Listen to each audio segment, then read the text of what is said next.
I remember how deeply annoying it was from 2019 to 2024 to look at the list of the highest grossing animated films of all time and see the Lion King remake on there. Since even though Disney insisted it was a live action film, it's an animated film. An affront to the concept of animation itself gets to be the highest grossing animated film of all time. Whatever. But just last year, Pixar came out with the insane blockbuster hit Inside Out 2, a movie that not a lot of people expected to do insanely well, given how much Pixar had been floundering at the box office during the previous 5 years. I mean, yeah, it's a sequel to a popular film of theirs, so it'll probably do decently well, but not incredible. Holy shit! Inside Out 2 defied all the odds, not only demolishing its predecessor and every other recent Pixar film at the box office, but continuing to climb and climb until it eventually became a serious contender for the highest grossing animated film of all time. And like, yeah, a Disney movie beating another Disney movie isn't really that exciting or cheerworthy on paper. But on the other hand, this was a real movie with effort put into it, dethroning a piece of CGI slop. So yeah, even if this did mean more money to Disney, I was rooting for this film. It was pretty good, and practically anything deserves the title of highest grossing animated film over Lion King 2019. So, over the course of the summer of 2024, Inside Out 2 slowly but surely gained enough momentum to overtake Lion King as the highest grossing animated film of all time. Oh, look at that, there's a new one now. It came out of nowhere, but yeah, there you go. Inside Out 2's reign is over. Didn't even last a full year, huh? I saw an article talking about this, and I had to do a double take, because what? I've never even heard of Ne Zha 2, or Ne Zha 1 for that matter. And yet, here it is. Not only is it the highest grossing animated film of all time worldwide, but it is currently the 7th highest grossing film of all time. Out of every movie to ever exist. And chances are, you're just hearing about it now. So, what happened? What is this movie? And most importantly, is it good? Good enough to deserve all this money and success? Let's dive into this. First of all, since I am a gentleman, I decided to check out the first Ne Zha movie. Ne Zha is a Chinese animated film based on the popular mythological deity of the same name. I've never heard of this deity, but that's because I'm uncultured. I'll try and keep a lot of the mythology simple and just explain the basics. Ne Zha is a mystical child who's supposed to be born with the divine powers of the Spirit Pearl. But the most obviously evil-looking man in existence swaps it out for the Demon Orb, causing Ne Zha to be born with demonic powers. He's also gonna get killed by a lightning strike in 3 years because of the Demon Orb's curse. But his parents try and raise him to be good-natured and control his powers, as does his immortal mentor, Taiyi Zhenren, who's depicted as a bit of a bumbling oaf. A bit of a silly comic relief character kids will probably latch onto. But aside from a couple lame fart jokes, he's pretty fun. I was watching the dub, and since he's a very Jack Black coded character, I was really impressed with the great Jack Black impression the English voice actor does for him. Then I looked it up and I found out it was Mike Pollock. Ew. Fuck you! You fucking dick! Well, regardless, Ne Zha initially goes around terrorizing the villagers, and eventually trying to save them from demons despite causing a lot of destruction and mayhem in the process. He also meets the mysterious Ao Bing, who he ends up forming a friendship with.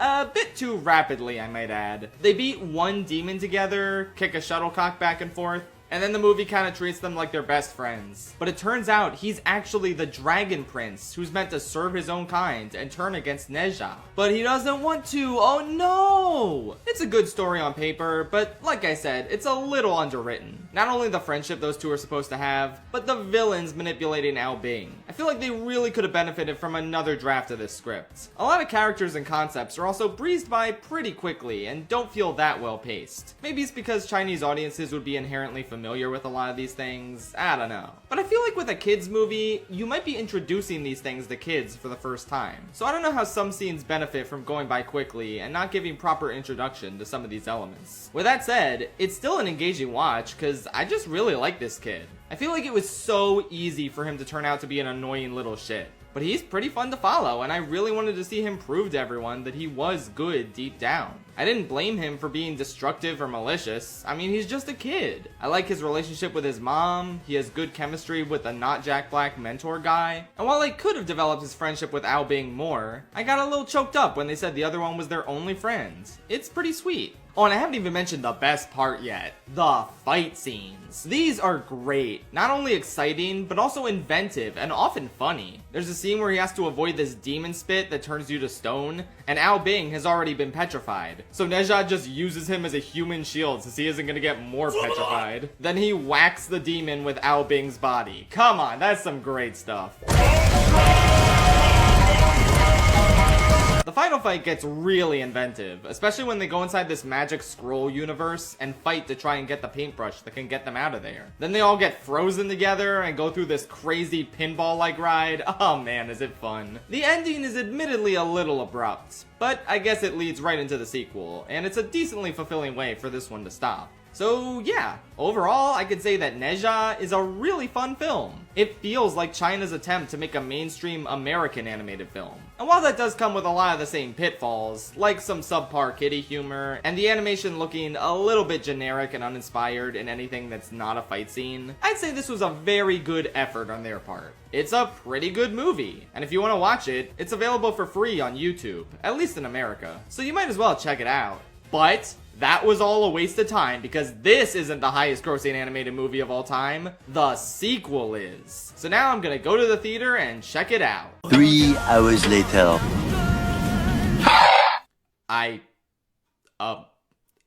Wow.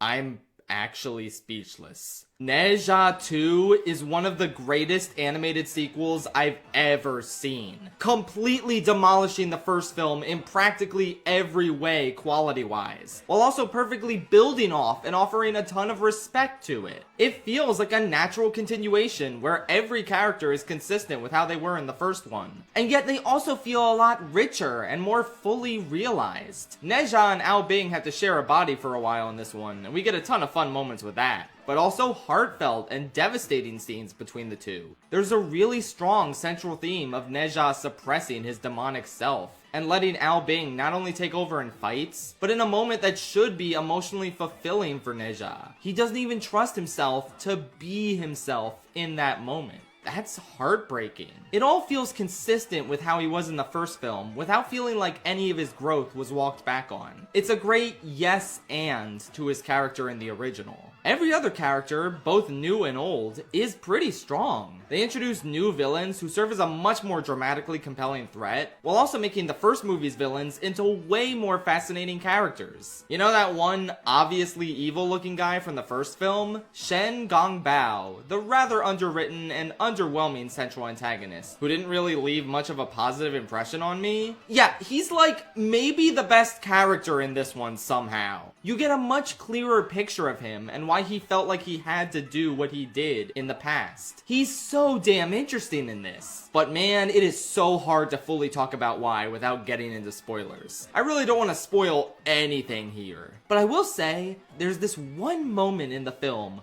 where everything just shifts. The first half or so feels very tonally in line with the first film. It's cute, it's fun. It still has that crude kiddie humor that doesn't fully land, but it's not the worst I've ever seen. The pee joke actually worked for me, I don't know why. So I liked the movie just fine for a while there. But then it grips you in a way you never expected to be gripped. And from that moment on, this movie is outstanding. It feels like a true epic with so much scope and scale to the visuals and the action. Oh my god, the action! Don't even get me started! Every bit as imaginative, fast, and fluid as the first, but stepped up to the next level in terms of visual fidelity. The first film had a certain air of cheapness to some visuals, but here, you can tell the budget was raised considerably. Oh man, it's just wow.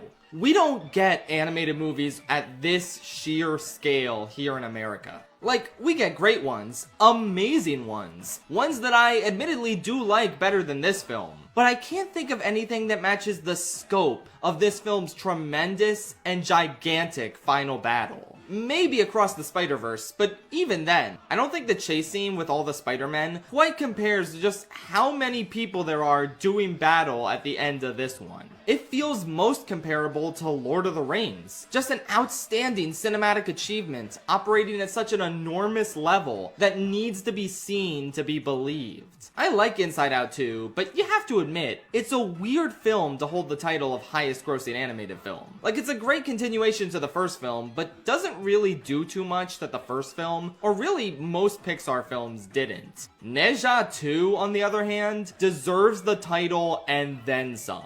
Not because it's a better movie than Inside Out 2, even though it is, but because it's a bigger movie than any other American animated movie I've seen. Practically bursting at the seams with a sense of grandeur we just don't see here. And I'm not saying it deserves that title just because it's big and ambitious. I mean, what does it look like? Avatar? No. It has great enough characters, action, comedy for the most part, and emotional weight to really justify its unprecedented success. Maybe a little long in the tooth, maybe parts of it could have been shaven down a bit, and the first half is just good, not great, like I said. But oh man, is it worth the magnificent build-up to that second half. Outstanding stuff.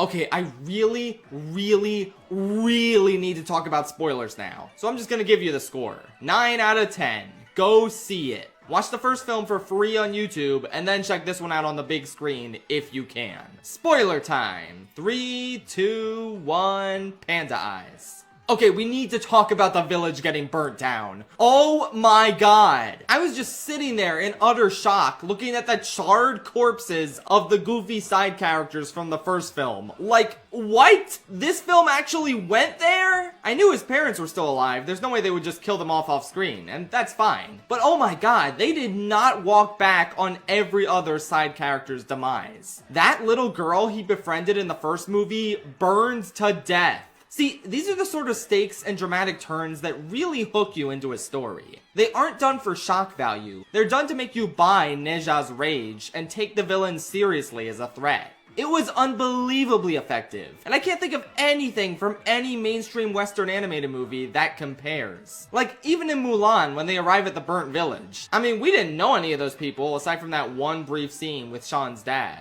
This would be like if those 3 guys from the army Mulan was friends with got horrifically murdered, and we saw their decaying corpses. Like, I can't stress enough how insane this is, and it marks a beautiful tonal shift that carries throughout the rest of the film. I mean, don't get me wrong, there are extended comedic bits, and I don't mind those. I don't think they're a tone breaker or anything, and they were pretty funny. But from here on out, this is where this film goes from a solid sequel to an amazing one. The dramatic uptick in stakes and maturity is exactly what a sequel should have. And I will say, while I correctly predicted Ne Zha's parents were still alive, as well as who the overall twist villain of the film was, which we'll get to, I gotta admit, I really thought it was Shen Gongbao who burned down the village out of rage at Ne Zha. When they finally show us what actually happened, I was honestly amazed by his emotional maturity at immediately recognizing that Ne Zha was being manipulated and helping his parents survive. Like I said, he really does have the best character arc in the film. It's so strong.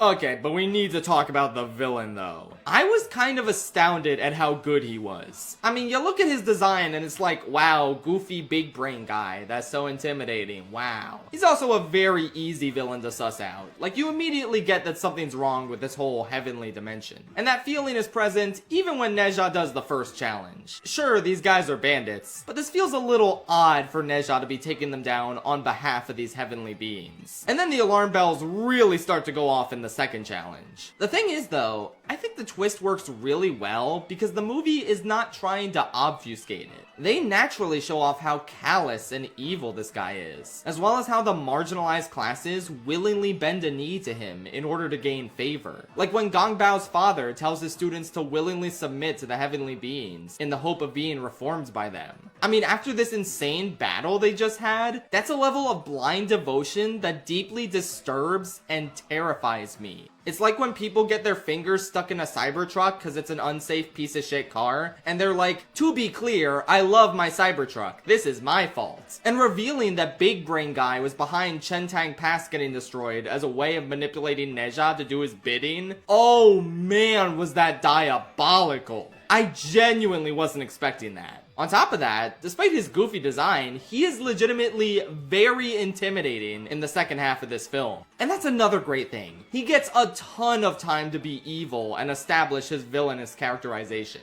There are so many scenes where he's absolutely menacing in his pure callousness and disregard for life he deems lesser. And seeing all these people willingly submit to be used by him in this horrific caste system he built, oh man, what a great villain. Maybe the best twist villain I've seen since, like, I don't know, Water Noose? Just incredible. And to his credit, he does get that Tekken-looking design in the final fight. Which, oh my god, that final fight! The finishers Neja and Albing perform on him, god damn! Oh, and we gotta talk about the scene with Neja's mother. That got me. She's such a sweet character. And it's so raw that they're like, hey look, she didn't die off screen, before having her die on screen. Maybe the marbleization process is reversible. Maybe they'll bring her back in part 3. But even if they do, I think the profound impact of her death in this movie will still stand. Oh man, it hurts a lot, but it does strengthen the dramatic tension even further than it already was. I think that's about it.